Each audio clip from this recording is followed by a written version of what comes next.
கண்டறி உண்மையை கண்டறி. சிறுவனுக்கு தலையில் சுடுவதற்கு போலீசாருக்கு அனுமதி உண்டா?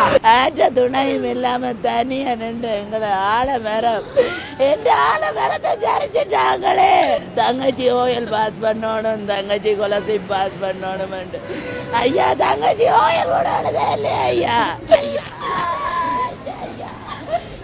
இப்பொழுது கூட இங்கே பலமான கண்காணிப்பும் ஸ்ரீலங்கா போலீசாருடைய பிரசன்னமும் இந்த குரல் கொடுக்கின்ற அனைவரையும் அடக்குவதாகவும் ஒடுக்குவதாகவும் அச்சுறுத்துவதாகவும் அமைந்திருக்கிறது. இந்த சிறுவனுடைய தாயாருடைய சகோதரன் கடந்த 3 நாட்களாக என்ன நடந்தது என்று தெரியாமல் காணாமலாக்கப்பட்டிருக்கிறார். இது அந்த சிறுவனுடைய நெத்தியில சுற்றளவுக்கு இது ஒரு திட்டமிட்ட ஒரு படுகொலையாகத்தான் இருக்கிறது. இந்த குடும்பத்தார் பாதிக்கப்பட்ட அந்த குடும்பத்தாரை அச்சுறுத்துகிற வகையில் தினமும் போலீசார் அங்கே சென்று அச்சுறுத்தி கொண்டிருக்கிறார்கள். இன்றைக்கு காலையில் கூட அந்த போலீசார் அந்த அந்த வீட்டை சூழ பல படையெடுப்பில் அந்த போலீசார் குவிந்திருந்ததாக. காசுக்காரனுக்கு தான் எல்லாரும் சப்போர்ட்டும். இந்த கஷ்டப்பட்டவனுக்கு ஒரு நீதியும் இல்லையோ. நாங்கள் மருந்து குடிச்சு அண்ணாட்டையே போவோம். டெய்லி அழுது நீயும் இப்படி இருந்து இந்த சின்ன பிள்ளை அண்ணன் அப்படியே துடிச்சு கொண்டு இருக்குது.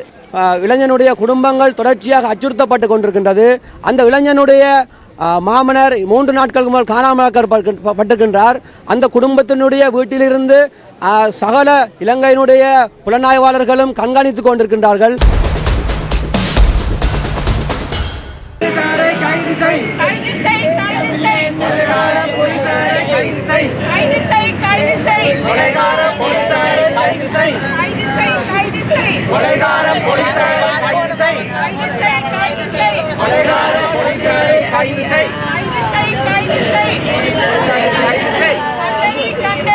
உண்மையை கண்டறி உண்மையை கண்டறி உண்மையை கண்டறி. பாதிக்கப்பட்டவருக்கு நீதி வேண்டும். பாதிக்கப்பட்டவருக்கு நீதி வேண்டும். பாதிக்கப்பட்டவருக்கு நீதி வேண்டும். பாதிக்கப்பட்டவருக்கு நீதி வேண்டும். கைது செய். கொலைகார போலீசாரை கைது செய். கொலைகார போலீசாரை கைது செய். கொலைகார போலீசாரை கைது செய். கொலைகார போலீசாரை கைது செய். சுடுவதற்கு போலீசாருக்கு அனுமதி உண்டா?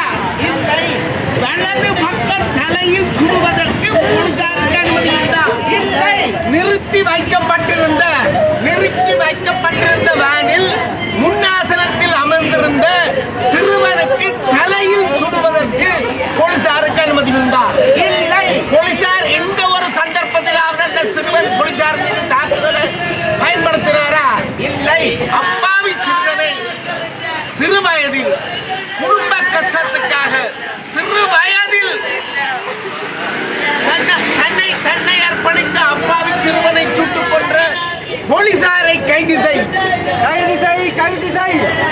கைது செய்யாத போலீஸ் நிலையம் எங்களுக்கு வேண்டாம். போலீசார் வேண்டாம். போலீசார் வேண்டாம். கடமையை செய்ய தவறிய போலீசார் வேண்டாம். கடமையை செய்ய தவறிய கடமையை செய்ய தவறிய கடமையை செய்ய தவறிய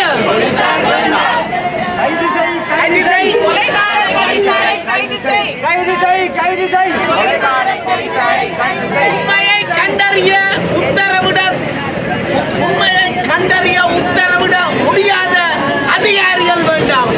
உண்மையை கண்டறிய உத்தரவிட அதிகாரிகள் வேண்டாம். போலீசாரின் அட்டூழியம் ஒழிக. போலீசாரின் அட்டூழியம் ஒழிக. போலீசாரின் அட்டூழியம் ஒழிக. போலீசாரின் அட்டூழியம் ஒழிக. இலங்கை போலீசாரின் அட்டூழியம் ஒழிக. இலங்கை போலீசாரின் அட்டூழியம் ஒழிக. இலங்கை போலீசாரின் அட்டூழியம் ஒழிக. இலங்கை போலீசாரின் அட்டூழியம் ஒழிக. போலீசார் வேண்டாம். போலீசார் வேண்டாம். எங்களுக்கு போலீசார் வேண்டாம்.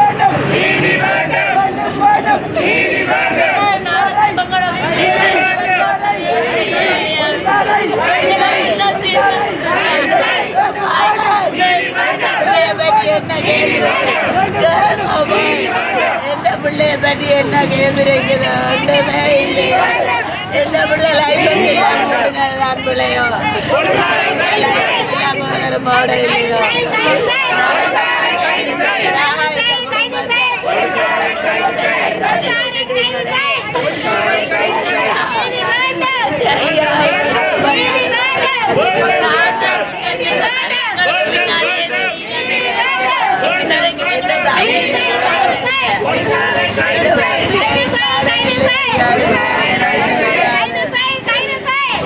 എന്റെ അയ്യ മകത്തല ഇടിച്ചാലേ ഇടപെട്ട് തിരിവാ അയ്യ എന്റെ എല്ലാം എൻ്റെ അയ്യാക്ക് 17 വയസ്സിൽ ഇരുന്ന പൊറപ്പ് ആരൊക്കെ ഇരുന്നത് എൻ്റെ അയ്യായിരക്കള്ളി മേതൻ വേല മേതൻ കരണ്ടി പിടിച്ച് എൻ്റെ പിള്ളേൻ്റെ കൈ വാക്കിയത് അമ്മ കഷ്ടപ്പെട്ടാൽ താൻ എൻ്റെ കുടുംബം മുന്നേക്ക് വരും അമ്മ നീ ഇത് நினைச்சு கவலைப்படாதே அம்மா என்னாலதான் എൻ്റെ பிள்ளைக்கு பிடிக்காது அம்மா நீ அழாதே அம்மா எங்களோட குடும்பத்தை நல்லாக்கி காட்டுறேன்ம்மா இந்த குடிகாரன் குடும்பம் நல்லாக்கி காட்டுறேன்னு சொன்னி ஐயா ஆற்ற துணையும் இல்லாம தனியா நின்று எங்களை ஆலமரம் என் ஆலமரத்தை சரிச்சிட்டாங்களே அந்த நிழல்ல தானே நாங்கள் வாழ்ந்துனாங்க ஐயா தான் எனக்கு ஒரு செருப்பு கூட போட மாட்டேன் ஐயா அம்மா நான் செருப்பு பண்ற காத்துக்கு எந்த தங்கச்சியாக்களை பார்ப்பேன் என் ஐயா ஆசைப்பட்டதுன்ற எதுவுமே இல்லை அவர் ஆசைப்பட்டதெல்லாம் நாங்கள் நல்லா இருக்கணும் நாங்கள் சாப்பிடணும் நாங்கள் நல்லா இருக்கணும் தங்கச்சியாக்கள் படிக்கணும் தங்கச்சி ஓயல் பாஸ் பண்ணணும் தங்கச்சி கொலசி பாஸ் பண்ணணும் ஐயா தங்கச்சி ஓயல் கூட அழுதே இல்லையா ஐயா என் ஐயா தங்கச்சி ஓயல் கூட அழுதே இல்லையா ஐயா என்ற செல்லம் என் ஐயா நீ எங்கே ஐயா இருந்து பார்த்துட்டு இருக்கிற என்ன பிள்ளை எங்க நின்று பார்த்து கொண்டு நிற்பான் இந்த அம்மா அழுத அவன் துடிச்சு போயிடுவான் என் ஐயா ஒரு நாளை கூட அம்மாவை காணாடு என் அம்மா என் ஐயா அடத்தியில போற நேரம் கூட ஐ மிஸ் யூ அம்மா என் அம்மா வேற ஒருத்தரும் இல்லை என் அம்மா உண்டு இன்றைக்கு செத்து எவ்வளோ நாளைக்கு கனவுல வந்து தாங்க சின்ன கனவுல வந்து அம்மாவை பார் அம்மா ஐயோ கடவுளே என் ஐயா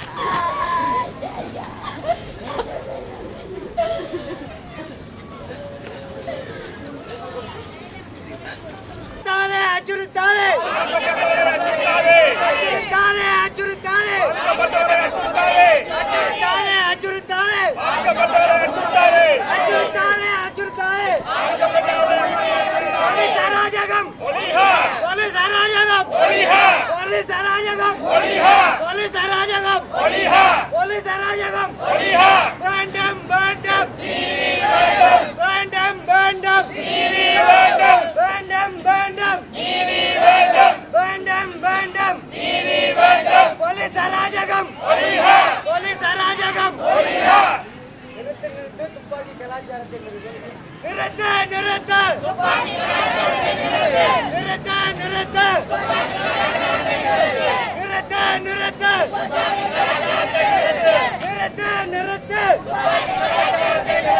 நிறுத்து நிறுத்து பாதுகாக்காதே பாதுகாக்காதே பாதுகாக்காதே பாதுகாக்காதே பாதுகாக்காதே பாதுகாக்காதே பாதுகாக்காதே பாதுகாக்காதே பாதுகாக்காதே பாதுகாக்காதே வேண்டும் வேண்டும் வேண்டும் வேண்டும் வேண்டும் வேண்டும் அச்சுறுத்தாலே அச்சுறுத்தாலே அச்சுறுத்தாலே அச்சுறுத்தாலே அச்சுறுத்தாலே அச்சுறுத்தாலே அச்சுறுத்தாலே அச்சுறுத்தாலே போலீஸ் அராஜகம் போலீஸ் அராஜகம்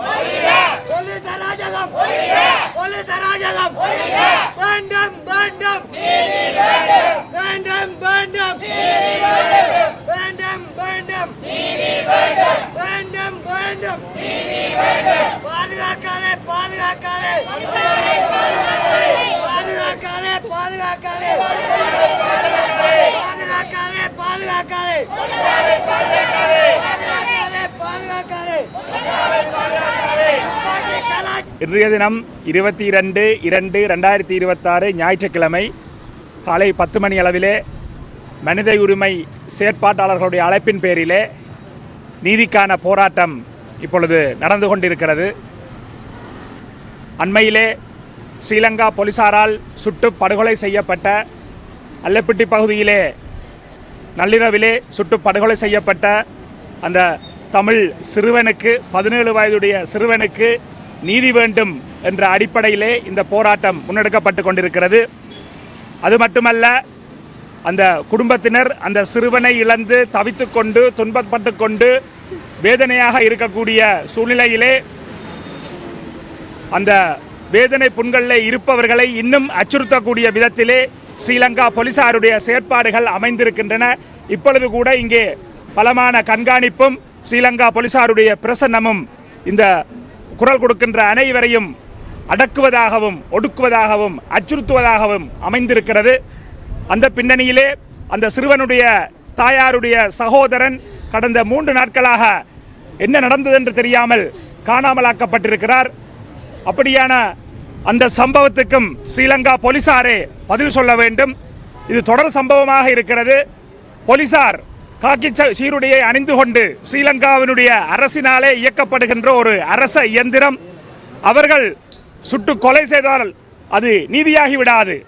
யார் தவறு செய்தாலும் அவர்களுக்கு நீதிமன்றத்தின் முன்னால் அவர்கள் நிறுத்தப்பட்டு அதற்குரிய தண்டனை வழங்கப்பட வேண்டுமே தவிர இப்படி சுட்டு கொலை செய்வதென்பது அடிப்படை மனித உரிமை மீறல்.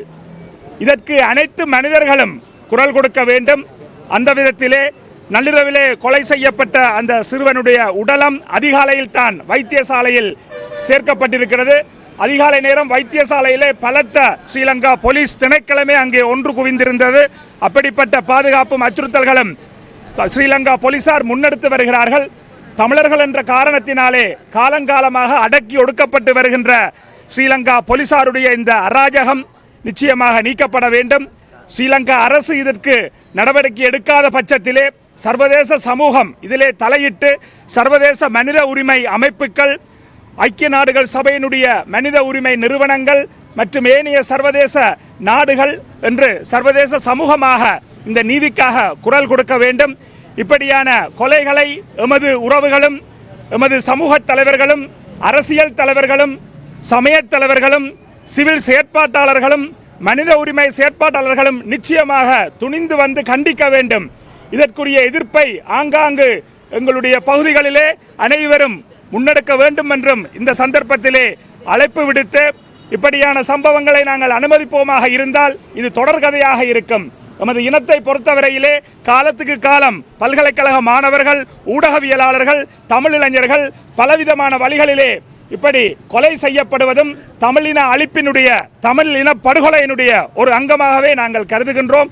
ஆகவே இந்த சம்பவத்தை நாங்கள் மிகவும் வன்மையாக கண்டித்து நிற்கின்றோம். பொத்துவில் தொடக்கம் பொலிகண்டி வரை மக்கள் இயக்கம் தன்னுடைய முழு ஆதரவை அந்த குடும்பத்தினருக்கும் அவர்களுடைய உறவுகளுக்கும் நாங்கள் எப்பொழுதும் துணை நிற்போம் என்கின்ற உறுதியையும் கொடுத்து இந்த நீதிக்கான போராட்டம் தொடர்ந்து நடைபெறும். அந்த அடிப்படையிலே அனைத்து உறவுகளையும் நாங்கள் அன்புரிமையோடு அழைத்து நிற்கின்றோம். கோமகன் குரலற்ற குரல் அமைப்பினுடைய ஒருங்கிணைப்பாளர். கடந்த இந்த மாத பகுதியிலே அல்லப்பிட்டி பகுதியில் ஒரு சிறுவன் ஒருவன் போலீசாரால் படுகொலை செய்யப்பட்டான். அது திட்டமிட்ட வகையில் இடம்பெற்றதாகத்தான் கருதப்படுகிறது. ஒரு வாகனத்தில் வந்த அந்த சிறுவனை கொண்டு அவர்களுடைய கடமையை இடையூறு விளைவிக்கும் என்று கருதினால் டயர் மீது தான் துப்பாக்கி பிரயோகம் செய்திருக்க வேண்டும். ஆனால் இது அவ்வாறு நடக்கவில்லை. எனவே இது அந்த சிறுவனினுடைய நெத்தியில் சுற்றளவுக்கு இது ஒரு திட்டமிட்ட ஒரு படுகொலையாகத்தான் இருக்கிறது.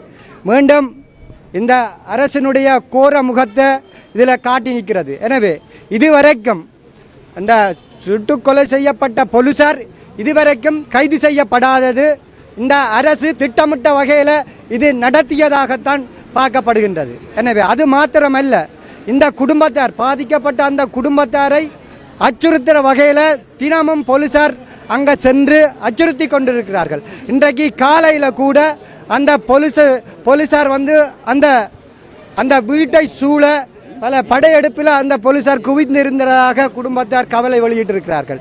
அதை விட புலனாய்வாளர்களால் அச்சுறுத்தப்பட்டு கொண்டிருக்கிறார். இதே நேரத்தில் அந்த சுட்டு கொல்லப்பட்ட இவருடைய மாமனார் ஜெயலட்சுமன் கடந்த 20ஆம் திகதியில் இருந்து காணாமல் ஆக்கப்பட்டிருக்கிறார். எனவே அவர் தொடர்பான முறைப்பாடு போலீசாரிடம் பதிவு செய்யப்பட்டிருக்கின்றது. எனவே இது தொடர் கதையாக தொடர்ந்து கொண்டிருக்கிறது. அதே நேரத்தில் இங்கே இருக்கின்ற இலங்கை மனித உரிமை ஆணைக்குழு இந்த விடயத்தில் என்ன நடவடிக்கை எடுத்தது என்பதனை பொது வழியில் பொதுமக்களுக்கு தெரியப்படுத்த வேண்டும். இந்த அரசினுடைய நிகழ்ச்சி நிரல்களுக்கு செயற்படாமல் நீதியான விசாரணை நடைபெற வேண்டும் என்று பொதுமக்கள் சார்பாக பாதிக்கப்பட்டவர்களுக்காக குரல் கொடுப்பவர்களாக நாங்கள் வேண்டி நிற்கிறோம். இந்த பிள்ளையில என்ன பிள்ளை இருக்குது என்ன சரி இருக்குன்னு சொல்லி வெளியில் உள்ளவைக்கு தெரியாது. நான் பெத்த தாய், நான் அம்மா சொல்கிறேன். என் பிள்ளைக்கு 17 வயசு. இந்த 17 வயசுக்குள்ளேயும் அவரில் ஒரு கெட்ட செயலோ அல்லது எந்த ஒரு பழக்க வழக்கமோ இருந்ததில்லை. அவர் என் பிள்ளைகள் மேலே தப்பான பிரச்சனை அப்படி இருந்தால் இந்த டிவிஷன் போலீஸ்லேயோ அல்லது தண்ட ஊர் போலீஸ்லேயோ இல்லை அயல் போலீஸ்லேயோ ஏதாவது ஒரு கேஸ் இருந்திருக்கும் ஐயா. இதுவரைக்கும் என் பிள்ளை கண்டு சொல்லி போலீஸ்லேயோ கோர்ட்ஸ்லேயோ வழக்கண்டு சொல்லி எதுவுமே தாக்கப்பட இல்லை. என் பிள்ளைக்கு தெரிஞ்சதெல்லாம் ஒரு ஃப்ரெண்ட்ஸ் இல்லை, ஒரு நாகரிகமாக இதண்டு தெரிஞ்சதில்லை. தண்ட குடும்பம், தண்ட அம்மா, இது தண்ட சொந்த பந்தம் இவ்வளோத்தையும் தான் பார்ப்பேன். எங்களுக்கு அப்பா இல்லை, அம்மாவே அவர் தான் வச்சு பார்க்குறவர். எனக்கு 6 பிள்ளைகள். அவர் மூத்த பிள்ளை. மற்ற பிள்ளைகளை படிப்பிச்செடுக்கணும். அப்பா கொஞ்சம் ரிங் பாவிக்கிறவர். அவருக்கு புத்தி சொல்லுவார். எங்களோட குடும்பம் இப்படி கேவலமாக போகும், நீ குடிச்சு கொண்டு திரியிறியே என்று சொல்லி அவற்ற உதவியோடையும் தான் வாகனம் எங்கள்கிட்ட கடன்பட்டு தான் ஒரு மகேந்திரா வாகனம் ஒன்று எடுத்தவர். அந்த வாகனத்தில் எரிவேற்று தானே என் பிள்ளை போகிறது. எரிவேற்றி கொண்டு வந்து மருதராமடத்தில் அங்கே இங்கே தோட்டத்துக்கு கொண்டு பறிக்கிறவர். அவருக்கு தெரிஞ்சதெல்லாம் தன் குடும்பம், தன் வீடு, தன் வாசல் எதுவுமே என் பிள்ளைக்கு வெளியிடம் தெரியாது. யாருக்கும் ஒரு கெடுதல் நிச்சதும் இல்லை. தானே கஷ்டப்பட்டவன், இன்னும் ஒரு கஷ்டப்பட்டவன் வந்தால் அவைக்கு உதவி செய்வார். ஏனென்றா தன் குடும்பத்துக்கு அது நல்லது கிடைக்கணும்னு சொல்லி அப்படி ஒன்றுமே அறியாத என் பிள்ளை இவையில் திட்டமிட்டு தானவே கொலை செய்திருக்கணும். என் பிள்ளை கொண்டே வாகனத்தை கொண்டே விட்டுருக்குது ஐயா. வாகனம் ஓட சுட்டிருந்தா ரோட்டில் வாகனம் தடம் பிறண்டிருக்கும், அல்லது அடுத்தவைக்கு ஏதாவது ஒரு இடவு நடந்திருக்கும். வாகனத்தை கொண்டே நிப்பாட்டினா அப்புறம் ஏனையா என் பிள்ளை மேலே சுடணும். வாகனத்தை டயரை சுட்டிருக்கலாம். அப்போ என் பிள்ளை மேலேயே வேணுமென்று தானே சுட்டவங்க. அது மொரார் சுட இல்லை, 2 பேர் சுட்டன்னு சொல்லி ஒவ்வொரு வதந்தி சொல்லினோம் ஐயா. ஒரு ஆள் தான் போய் மனித உரிமை குழுவில் கொண்டு போய் வாக்குமூலம் கொடுத்தவையாம், மற்றவர் இன்னும் பேரே இல்லை. இதே தப்பை என் பிள்ளை செய்திருந்தா இந்த அரசாங்கம் விட்டுருக்குமோ? இந்த இவ்வளவு எம்பி மேரெல்லாம் விட்டுருப்பினமோ? சொல்லுங்க. என் பிள்ளை தவறுதலாக கொண்டு போய் கூட அச்சலன் படுத்தி இருந்தா விட்டுருக்குமோ? லைசன்ஸ் இல்லாமல் ஒரு தரம் வாகனம் ஓட இல்லையா? லைசன்ஸ் உள்ளவன் கொண்டு அச்சலன் படுத்தே இல்லையா? என் பிள்ளை பல காலமோடி அப்படி எதுவும் செய்தவனா இல்லையே. அப்படி செய்த எந்த போலீஸ்ல ஐயா முறைப்பாடு பதிவு பட்டிருக்குது? நீதி நேர்மை இல்லாமல் பச்சை பாலன் என்ற பிள்ளைய இருக்கும்போது கூட சுமையோடு இருந்த என்ற பிள்ளைய துடிக்க கொண்டுட்டாங்களே ஐயா. இதுக்கு ஒரு நீதி இந்த அரசாங்கம் வழங்காது, வெளி அரசாங்கம் வழங்காது. காசுக்காரனுக்கு தான் எல்லாரும் சப்போர்ட்டும். இந்த கஷ்டப்பட்டவனுக்கு ஒரு நீதியும் இல்லையோ? இந்த பெத்த பிள்ளைக்கு ஒரு நீதி இல்லையோ ஐயா? எந்த பிள்ளைக்கு வந்தது ரத்தம் இல்லையோ? எந்த வீட்டில் நடந்தது கொலை இல்லையோ ஐயா? ஏன் பாதுகாக்கினோம்? என்னத்துக்கு அரசாங்கம் பாதுகாக்குது என் பிள்ளைய சுட்டவன? என் குடும்பமே அவரை நம்பித்தானே ஐயா இருந்தது ஐயா. என் பிள்ளை கனவுல கூட வந்து தங்கச்சிட்ட சொல்றாராம், அம்மாவுக்கு வருத்தம், அம்மாவை கவனமா பார் என்று. அப்படி ஒரு வீரம்பு கூட என் பிள்ளை இது நினைக்காத ஐயா. நாய்க்கு வருத்தம்னாலே குளிப்பாட்டி மறந்து போடுற என் பிள்ளை. என்ன பிள்ளையேன்னு இப்படி அநியாயமா கொண்டாங்க. அவர்கிட்ட தங்கச்சி வந்து சொல்றா, அம்மா நாங்கள் மருந்து குடிச்சு அண்ணாட்டையே போவோம், டெய்லி அழுது நீயும் இப்படி இருந்து. இந்த சின்ன பிள்ளை அண்ணன் அப்படியே துடிச்சு கொண்டு இருக்குது. வீட்டில் வார வைக்க சில பேருக்கு தெரியும் ஐயா, அண்ணாண்ட போட்டோவை பார்த்து அண்ணன் நான் சொல்கிறது இதாக இருந்தால் இந்த சின்ன பிள்ளைகள்கிட்ட மிச்சத்தை நீங்கள் கேட்டுக்கொள்ளுங்க. என்னை பொறுத்த வரைக்கும் என் பிள்ளைக்கு நீதி கிடைக்கணும். என் பிள்ளைய சுட்டவனுக்கு தகுந்த தண்டனை கிடைக்கணும். அவ்வளோதான் இப்போ என்னால் சொல்ல முடியும். வேறு எதுவும் எனக்கு சொல்கிறதுக்கு இடம் இல்லையா? இன்றைய தினம் யாழ்ப்பாணத்திலே மனித உரிமை ஏற்பாட்டாளர்களால் நடத்தப்படுகின்ற இந்த போலீசாருக்கு எதிரான கண்டன ஆர்ப்பாட்டத்திலே பெருமளவான சமூக உணர்வாளர்கள் மற்றும் பிரதிநிதிகள் கலந்து கொண்டிருக்கின்றார்கள். இந்த போராட்டமானது உங்களுக்கு தெரியும், 2 வாரங்களுக்கு முன்பாக அல்லைப்புட்டி பகுதியிலே போலீசாரினால் அதிகாலை வேளையிலே திட்டமிட்டு நிகழ்த்தப்பட்ட ஒரு துப்பாக்கிச் சூட்டு சம்பவத்தின் ஒரு இளைஞன் உயிரிழந்த சம்பவம் நீங்கள் அறிந்திருப்பீர்கள். இன்று அது 2 கிழமை ஆகியும் இந்த இளைஞனுக்கான நீதி மறுக்கப்பட்டிருக்கின்றது. அந்த சம்பவத்துடன் தொடர்புடைய போலீசார் இன்று வரைக்கும் கைது செய்யப்படவில்லை. அந்த இளைஞனுடைய குடும்பங்கள் தொடர்ச்சியாக அச்சுறுத்தப்பட்டு கொண்டிருக்கின்றது. அந்த இளைஞனுடைய மாமனார் 3 நாட்களுக்கு முதல் காணாமலாக்கப்பட்டிருக்கின்றார். அந்த குடும்பத்தினுடைய வீட்டிலிருந்து சகல இலங்கையினுடைய புலனாய்வாளர்களும் கண்காணித்துக் கொண்டிருக்கின்றார்கள். அவர்களுக்கு உதவுபவர்கள், அவர்களுடைய வீடுகளுக்கு போபவர்கள், அவர்களுடைய ஆதரவு தெரிவிப்பவர்கள் உட்பட அனைவரையுமே இந்த அரச புலனாய்வுத்துறையினர் அச்சுறுத்தி கொண்டு வருகின்றார்கள். ஆகவே இந்த விடயத்தினை இலங்கை அரசாங்கம் உண்மையிலேயே இந்த நீதிக்கு ஒரு முடிவெடுக்கப்பட வேண்டும் என்று சொன்னால் இந்த அரசாங்கம் உண்மையிலே இந்த போலீசாரை கைது செய்திருக்க வேண்டும். இன்று இருக்கக்கூடிய இந்த அனுர அரசாங்கம் என்பது உங்களுக்கு தெரியும், கடந்த காலத்திலே எவ்வாறான சம்பவங்கள் எல்லாம் உரைகளை எல்லாம் நிகழ்த்தி கொண்டிருக்கின்றன. ஆனால் வடக்கு மாகாணத்திலே ஒரு நீதியையும் மற்ற மாவட்டங்கள் ஒரு நீதியையுமே நிலைநாட்டுகின்றது. ஆகவே இந்த உயிரிழந்த சிறுவனை திட்டமிட்டுத்தான் போலீசார் சுட்டு கொண்டனர் என்பதற்கு போதிய ஆதாரங்களும் சாட்சிகளும் எம்மிடம் உள்ளன. ஆனால் இதுவரைக்கும் அந்த சிறுவனை இலங்கை அரசாங்கம் இந்த ஸ்ரீலங்கா போலீசாரை கைது செய்யவில்லை. இதை கைது செய்யாமல் விட்டுவிட்டு இன்று எங்களுடைய சில என்பிபியினுடைய பாராளுமன்ற உறுப்பினர்கள் சொல்கின்றார்கள், யாழ்ப்பாண மக்கள் தங்களுக்கு பின்னால் சந்தோஷமாக இருக்கின்றார்கள், எங்களுக்கு போதிய ஆதரவு தருகின்றார்கள். அவ்வாறு ஆதரவு தருகின்றார்கள் என்றால் அந்த மக்களுடைய பாதிக்கப்பட்ட தரப்பு, அந்த பாதிக்கப்பட்ட குடும்பத்தினருக்கு ஒரு நீதியை எடுத்துக் கொடுப்பதற்கு நீங்கள் என்றாவது பாராளுமன்றத்தில் கதைத்திருக்கின்றீர்களா? இவ்வளவு பாராளுமன்ற உறுப்பினர் இருக்கின்றீர்கள், நீங்கள் ஒரு நீதியை நிலைநாட்டி இருக்கின்றீர்களா? அல்லது இந்த போலீசாரை உடன் கைது செய்து விசாரணையை மேற்கொண்டிருக்கின்றீர்களா? இல்லை, நீங்கள் வெறுமனமே வேடிக்கை பார்த்து கொண்டிருக்கின்ற ஒரு அரசாங்கமாக இருக்கின்றது. ஆகவே இந்த படுகொலை என்றது இன்னும் தொடரப்பு தான் போகின்றது. இது மட்டுமல்ல, வடக்கு கிழக்கிலே பல இவ்வாறான சம்பவங்கள் தொடர்ச்சியாக நடந்து கொண்டிருக்கின்றது. இவை அனைத்துக்குமே இந்த அரசாங்கம் நீதியை பெற்றுத் தருவதாக இல்லை. ஆகவே இந்த பாதிக்கப்பட்ட சிறுவனுடைய குடும்பத்தினர் உண்மையிலே மிகவும் வருந்தி அவர்களுக்கு ஒரு நீதி இல்லை என்று இன்றைக்கு ரோட்டுக்கு வரும் ஒரு நிலைமையை இந்த அரசாங்கம் ஏற்படுத்தி இருக்கின்றது. இதையாவது இந்த அனுர குமார அரசாங்கம் கண்டுகொள்ளுமா? இந்த குடும்பத்தினுடைய அவல நிலையை கண்டுகொள்ளுமா? இந்த சுடப்பட்ட இளைஞனுக்கு நீதி கிடைக்குமா? அவரது குடும்பத்திலிருந்து காணாமலாக்கப்பட்டிருக்கின்ற மாமனாருக்கு ஒரு நீதி கிடைக்குமா? இதை வேட்டையெல்லாம் கிடைப்பதற்காக இந்த வடக்கு மாகாணத்திலே அவர்கள் ஆட்சி என்று சொல்லக்கூடியவர்கள் உடனடியாக இந்த விஷயத்தில் தலையிட்டு இதனை செய்ய வேண்டும் என்று பாதிக்கப்பட்ட தரப்பினர் சார்பாகவும் நாங்கள் கோரிக்கை விடுவதோடு இந்த நீதியை உடனடியாக அந்த திட்டமிட்டு கொல்லப்பட்ட அந்த படுகொலை செய்யப்பட்ட போலீசாரினை கைது செய்யாவிட்டால் நாங்கள் இந்த போராட்டத்தை தொடர்ந்து நாங்கள் நடத்த வேண்டும். இது மட்டுமல்ல, இந்த போராட்டம் வலுப்பெறும். அதுவரைக்கும் இதற்கான நீதி கிடைக்கும் வரை நாங்கள் ஓய மாட்டோம் என்று சொல்லி